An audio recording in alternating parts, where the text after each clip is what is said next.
Olá, professores e professoras da Secretaria de Educação da Prefeitura do Recife. Eu sou Fabiana Barbosa, técnica pedagógica do programa Manuel Bandeira e estou novamente com vocês aqui no segundo módulo da nossa formação diferenciada. A gente já começa informando vocês, lembrando que quem não assistiu ao primeiro módulo, que é o módulo correspondente ao currículo, né, sobre leitura na primeira infância, assista, já está disponível. São 6 videoaulas, algumas atividades e textos que a gente trouxe, pensados com muito carinho, para que a gente vá se instruindo, se nutrindo, né, da leitura na primeira infância, na importância da leitura na primeira infância. Hoje, a gente vai começar o segundo módulo.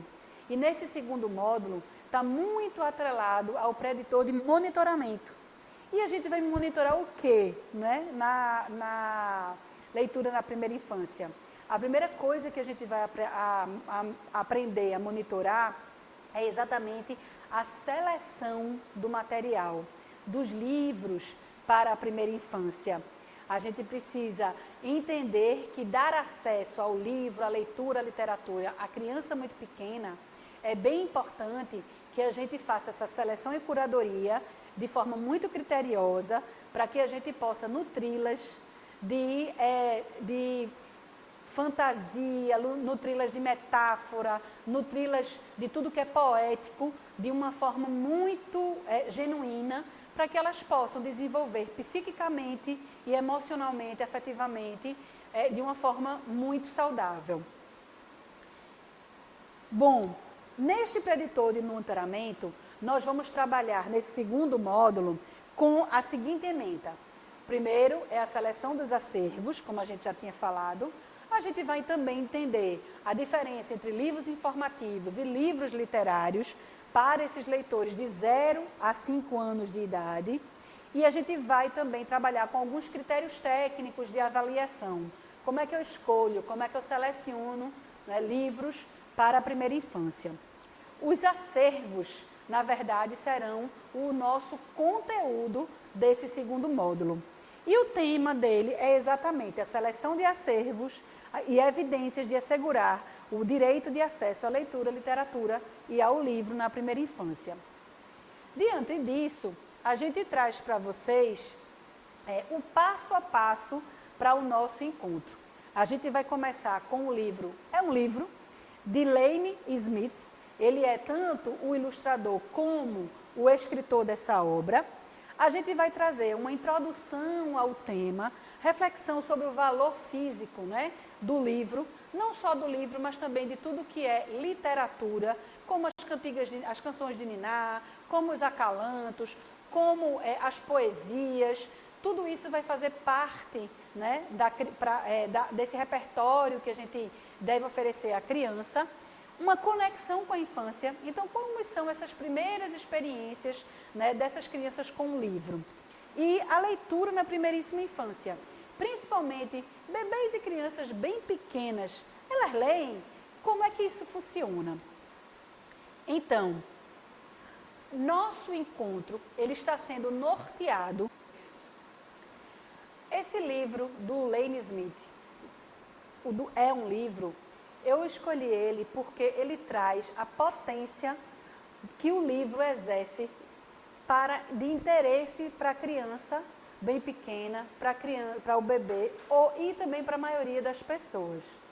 Quando a gente abre um livro, esse gesto de abrir o livro, ele é semelhante ao que a gente faz quando a gente conta para a criança o Era Uma Vez, quando a gente começa uma história com Era Uma Vez.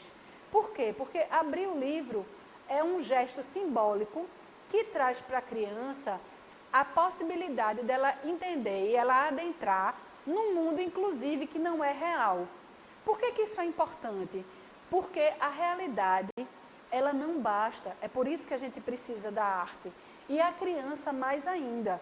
Porque essa arte do livro, e a arte e a cultura como um todo, como a música, como a literatura, como as artes visuais, como o corpo, isso vai ser muito importante para a construção psíquica da criança, ao longo de toda a primeiríssima infância e também da primeira infância como um todo.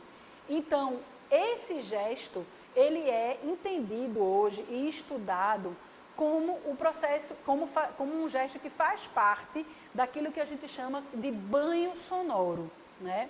O que é esse banho sonoro?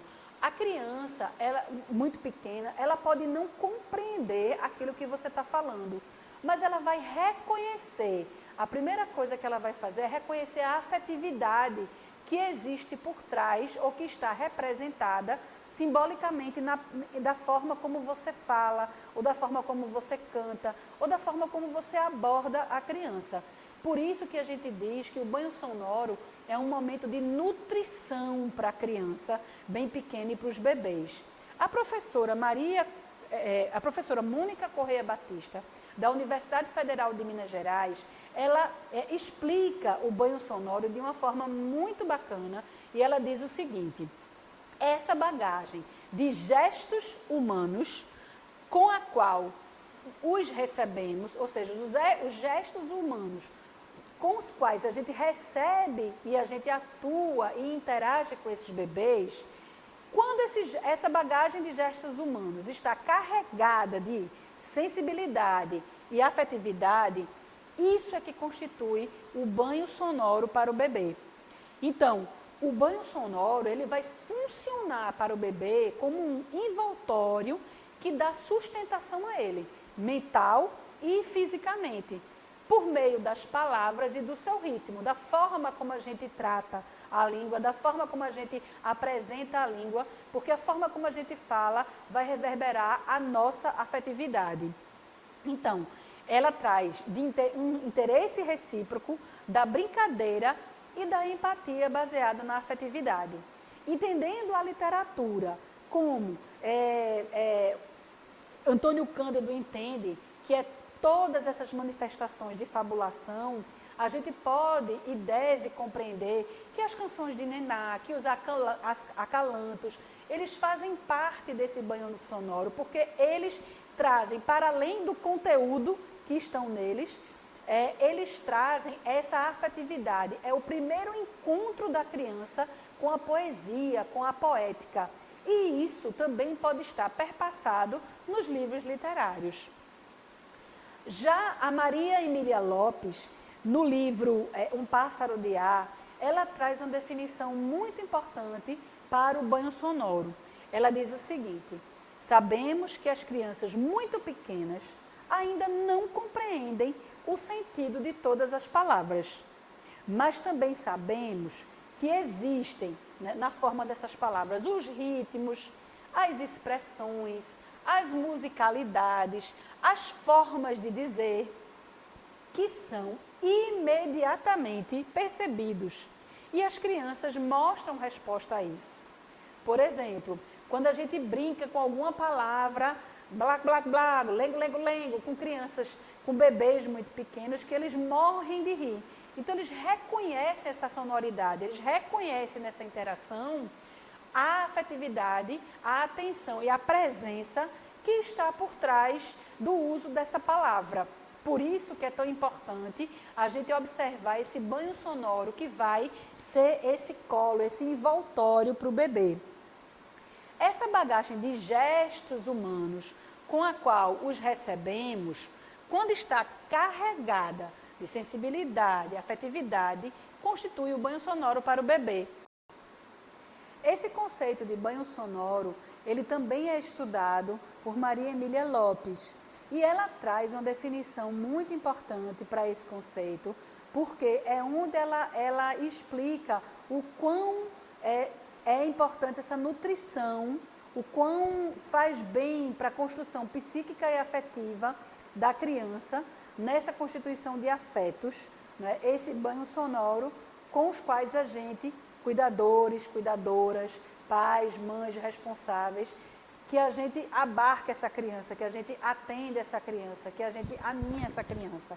Então, ela diz o seguinte: sabemos que as crianças muito pequenas ainda não compreendem o sentido de todas as palavras, mas também sabemos que existem ritmos, expressões, musicalidades, formas de dizer, né? A palavra, é a forma como a palavra sai da nossa boca e chega até a criança, que são imediatamente percebidos.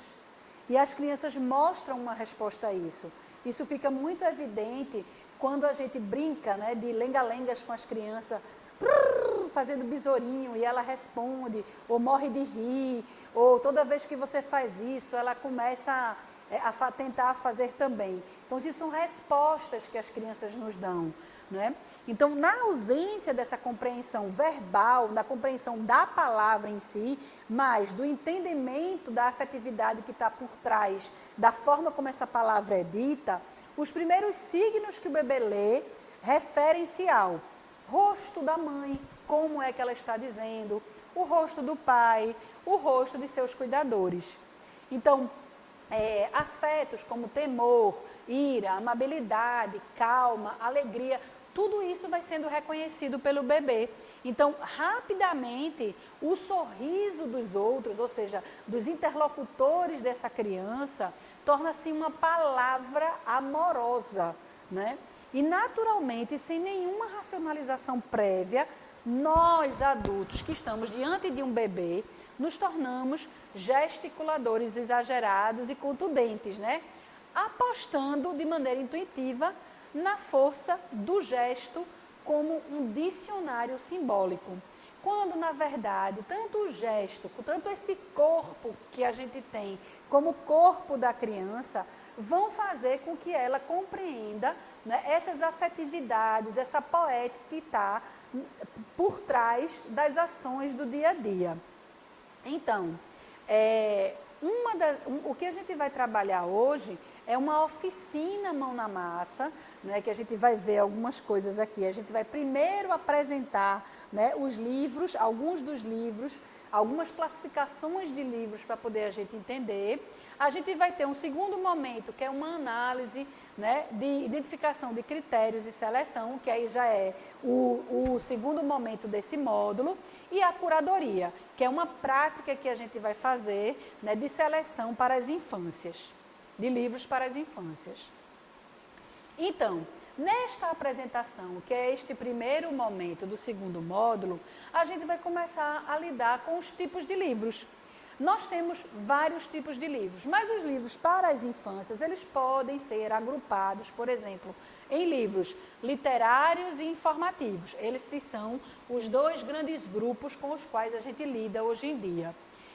A gente tem também os livros de banho ou de pano, livros sensoriais, livros de imagem, livros ilustrados, livros com ilustrações e livros brinquedo, né?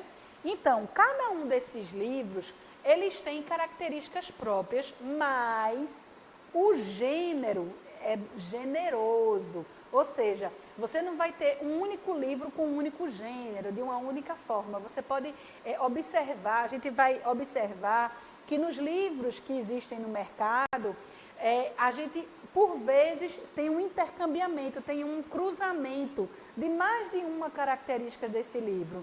E tudo bem, porque isso isso é executado de uma forma bonita, né, de uma forma eficiente, vai fazer com que o objeto livro se enriqueça e dê para a criança uma maior, traga para a criança um maior interesse. Então, livros literários. Os livros literários, eles são livros que trazem narrativas e poesias, né? As narrativas que têm matéria literária por trás. É importante que a gente entenda que o livro literário, ele é um livro que vai possibilitar divergência, que vai possibilitar ampliação de repertório, né? Diferente do livro didático, no qual a gente converge para uma mesma aprendizagem, o livro literário, ele é exatamente o inverso, ele é uma obra de arte que a gente não precisa didatizar. É como se a gente se a gente vai a um cinema e leva uma criança, né, para assistir a um filme, a gente não didatiza, a gente não fica dizendo, olha, esse filme está dizendo isso, está dizendo aquilo. Então, a gente precisa também compreender que a potência do livro literário né, de ler o livro literário na primeira infância, está no próprio livro. Então, é por isso que é tão importante esse momento, né, de pré-editor que a gente está trazendo, de monitoramento, que é o momento da gente selecionar com critérios claros, né, quais são os livros que a gente vai oferecer para garantir e assegurar o acesso ao livro, à leitura e à literatura de qualidade para as crianças na primeira infância. Então, a gente tem muitos livros na primeira infância, como os livros de pop-up, como esse aqui, A Verdadeira História de Chapeuzinho Vermelho, né? Eles são livros que chamam muito a atenção das crianças, porque eles têm vários elementos com os quais a gente pode brincar. A criança gosta muito de brincar com o livro, porque ela entende que tanto a leitura literária, como o corpo, como a cantiga, como a canção, como as cantigas de niná, elas vêm tudo junto, nesse corpo brincante da criança. Então, os livros, né, que a gente chama de pop-up, eles são livros muito interessantes, que trazem, às vezes, algumas materialidades, né, que vão chamar bastante a atenção da criança para que elas possam brincar com esses livros. Isso aqui é um exemplo de um livro com pop-up, né, que ele tem uma narrativa, não é só um livro de trazer informação, ele traz toda uma narrativa da história clássica, da Chapeuzinho Vermelho, né, e com um trabalho de materialidade muito interessante, porque você consegue observar diferentes materiais, né, presentes aqui nesta obra. Um outro livro que a gente pode mostrar como um exemplo, né, de livro de imagem especificamente, mas que tem uma narrativa por trás, né, e que dá para você ampliar o repertório da criança, é esse livro aqui, Resgate Animal. Ele é um livro só de imagem, tá certo? Não tem nenhum texto verbal nesse livro, mas ele foi feito com um material entre as páginas de acetato, né? Que aí traz os elementos, traz os personagens para outros cenários, né? De condução mesmo. Então, quando a gente abre aqui essa página, onde a gente vê o elefante, né? Teoricamente, dentro de um picadeiro de circo, e aqui, quando a gente vira, a gente traz o elefante para a savana, né, que é o habitat natural dele, a gente já começa a estabelecer, né, uma compreensão na criança de que existem diferentes formas, né, dela reconhecer esse repertório, dela reconhecer esses animais em diferentes situações e contextos. Então, ela vai ampliando o repertório, vendo o mesmo animal, né? E aí a materialidade dele, a forma como o livro representou essas duas situações, esse livro de imagem, foi uma solução material muito interessante, que são as páginas abertas, sempre permeadas por uma página de acetato, onde a criança consegue ver o bicho nas duas situações, né? E as histórias de animais são histórias que chamam muito a atenção, né, das crianças. Então, é sempre bom a gente observar e analisar se esses livros de imagem, eles trazem essa narrativa. Bom, os livros de pano de banho são os livros que a gente já lida mais normalmente no banho da criança, que pode mexer. Eles são importantes porque eles conseguem começar a dar o movimento para a criança. A criança começa a aprender, né, a manusear a materialidade de um livro. Então, é bem importante que a gente tenha também os livros de banho de pano, né? E até porque os livros de pano, eles às vezes são utilizados como os objetos transicionais, né, das crianças, que dão segurança a ela. E aí, às vezes, ao invés de ter a fraldinha, o paninho, você pode ter, a criança pode ter um livrinho de pano, né, que vai funcionar como esse objeto de segurança dela. Bom, a gente tem também os livros com ilustração.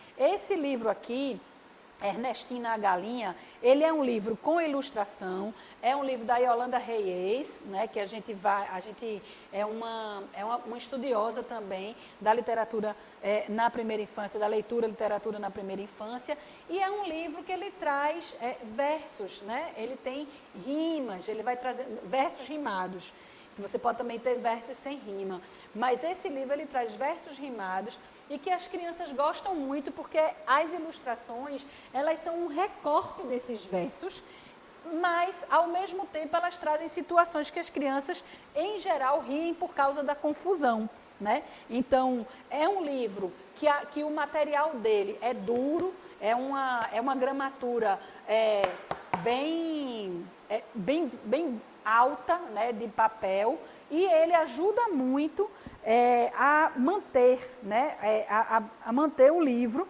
porque às vezes a criança gosta tanto do livro, pega tanto o livro, que ela morde, né, aí de certa forma ela baba o livro. Então, o livro ter um papel com gramatura, né, alta, né, bem grosso, é importante. Mas a gente não pode ver só isso, a gente tem que ver também a qualidade gráfica das ilustrações, né? Ver se tem história. Então, é bem bacana esse livro, né? Que aí já é um livro com ilustração. A gente tem os livros informativos também, que são os livros que trazem, você percebe que é para ensinar, por exemplo, algumas coisas às crianças. Então, são livros que a gente vai ver um pouco mais à frente, a definição de cada um deles, mas que são importantes para a gente entender, para a gente utilizar quando a gente tem esse propósito de informar a criança. A gente tem os livros sensoriais também, não estou com livro sensorial aqui, mas são aqueles livros que a gente tem algumas texturas, né, com essas experiências táteis das crianças. A gente tem os livros, por exemplo, ilustrados. O que são os livros ilustrados? Os livros ilustrados, eles são aqueles que a gente só compreende o texto junto com a imagem, e a imagem com o texto.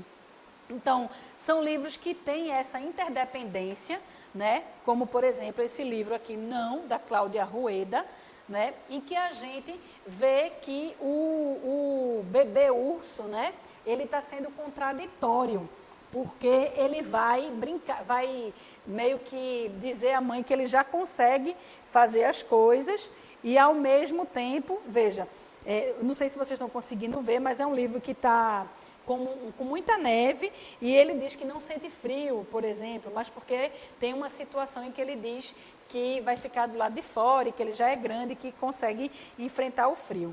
Então, esses livros ilustrados, eles são bem importantes, porque eles trazem, por vezes, algumas contradições, né? E que você só consegue entender a ironia, o humor, a contradição com o livro com o texto. A gente tem os livros brinquedo também, e que são livros que a gente pode brincar com eles. Às vezes a gente tem o som, são alguns livros que têm sonoridade, né? uns botõezinhos e tal. E a gente tem um que não está aqui no slide, mas são os livros de artista, né? Que são feito esse aqui, que é sobre a casa, onde a gente vai lendo, né? E aí a gente vai montando a própria casa, né? A criança lê, ele é todo ilustrado, mas a criança monta essa casa, né? E aí é bem interessante, porque as crianças adoram, e quando a gente abre esse livro pela primeira vez e conta a história, permite que elas observem e contem, elas, né, ficam bem felizes ao ver essa casa. Bom, então, a gente precisa sempre considerar nas nossas escolhas, né, de acervos, a gente deve considerar pelo menos esses 4 pontos, sempre que a gente for observar um livro literário, né? Então, critérios de escolha. Primeira coisa que a gente precisa pensar é se a gente está pensando na gente ou se a gente está pensando nas crianças. Por que eu estou trazendo esse aspecto? Porque, por exemplo, esse livro aqui, né, As Mãos do Meu Pai, ele é um livro que ele é um livro ilustrado, onde você tem sempre uma página dupla, né, em que aqui é a mão do pai cuidando do bebê, e aqui o bebê, que agora virou adulto, né, cuidando do pai. Então, é um livro que ele traz muitas lembranças, principalmente dessa coisa do cuidado, do envelhecimento, né, da dependência da pessoa. Né? Então, aqui, ó, o pai estava cuidando, dando banho no bebê, e aqui o filho, já adulto, cuidando do pai. Né?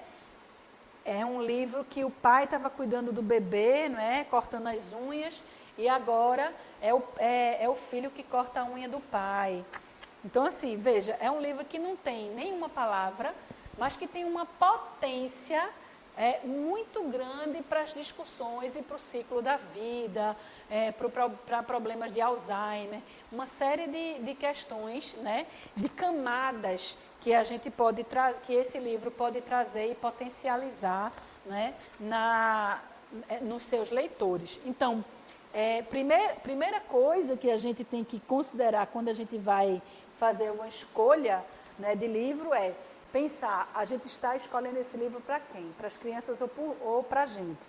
Porque eu entendo também que muitos temas fraturantes, sensíveis e relevantes, nem sempre os professores estão, as pessoas em si, não só professores, mas nem sempre as pessoas estão preparadas para falar deles, né?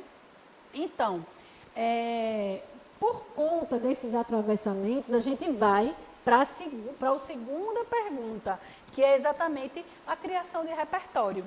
De que maneira o livro que está na sua mão lhe atravessou? De que maneira esse livro lhe sensibilizou? Né? Onde estão pautadas essas escolhas literárias? Estão pautadas nos seus repertórios pessoais ou nos repertórios que podem ser construídos com essas crianças, né? Então, uma reflexão que é bem importante é: o que é um livro para a criança? Na verdade, a gente trabalha hoje com livro para as infâncias, porque mesmo esses livros ilustrados, né, os livros com imagem, eles sempre vão dialogar com as infâncias nossas, com as infâncias de cada pessoa. Conexões emocionais que a gente precisa observar. Você se emocionou com o livro, né? Algum livro lembrou a sua infância? Então, é importante que quando a gente leia os livros, a gente observe quais são as experiências, a gente perceba quais são as experiências que nos atravessaram, né?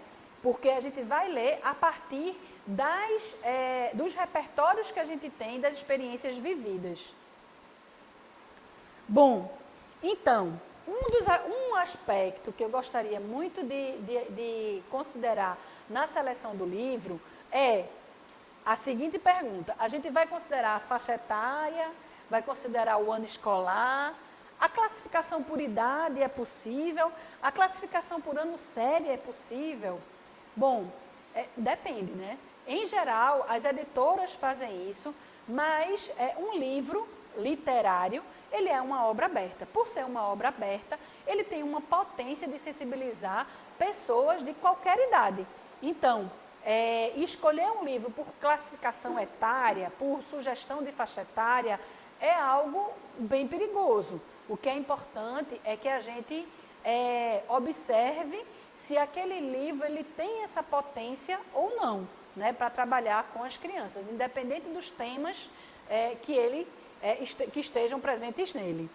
Até porque nossa escritora Cecília Meirelles, ela diz o seguinte: literatura infantil é a que as crianças leem com agrado. Muitas vezes aquilo que a criança lê com agrado não é aquilo que nos agrada.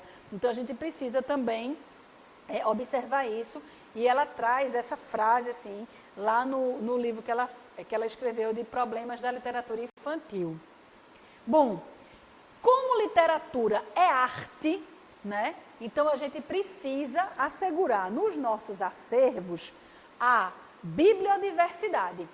E o que é bibliodiversidade? É você ter uma diversidade de gêneros, de materialidade e de temáticas, né, para as crianças. Por vezes, aquilo que a gente não está preparado para lidar, as crianças lidam de uma forma muito tranquila, né? E aí a gente precisa também compreender que existem os livros informativos, que têm uma narrativa, mas que eles são diferentes, né, do paradidático, ou seja, eles de certa forma, no formato dele, vai levar vocês, né, e as crianças à compreensão de algum conceito. Né? E é diferente do paradidático, porque o paradidático ele leva para uma aprendizagem especificamente. E o livro literário, ele é uma expressão artística. Portanto, a gente precisa avaliar o valor estético e cultural daquele livro. Álvaro de Campos, né, o pseudônimo de Fernando Pessoa, ele diz o seguinte: temos todos duas vidas. A verdadeira, que é a que sonhamos na infância, e a que continuamos sonhando adultos no substrato de névoa. A falsa, que é a que vivemos em convivência com os outros, que é a prática, a útil, aquela em que acabam por nos meter num caixão.